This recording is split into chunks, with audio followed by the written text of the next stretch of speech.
Kamusta mga ka-fam? Welcome back sa inyong paboritong channel. Kung hindi pa kayo nakasubscribe, ano pang hinihintay nyo? Hit that subscribe button and ring the bell para hindi nyo ma-miss ang latest chika. Hindi na puno ang concert ng Bini sa Hawaii? Totoo ba o pinalalaki lang ng social media? Alamin natin ang buong kwento! Usap-usapan ngayon online ang naging concert ng Bini sa Neil S. Blaisdell Arena sa Honolulu, Hawaii.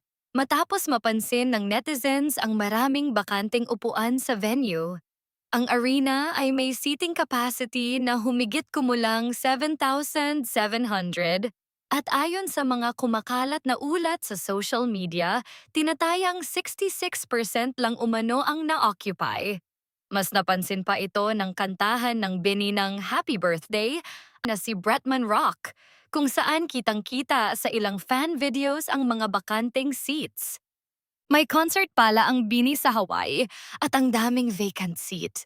Akala ko ba besta kapamilya artist palagi sold out concert? Di ba yun ang sinasabi ng mga kapamilya fans kapag nilalait nila ang mga kapuso artist? Na akala mo palagi puno ang venue nila. Kala ko ba sikat bakit di na sold out?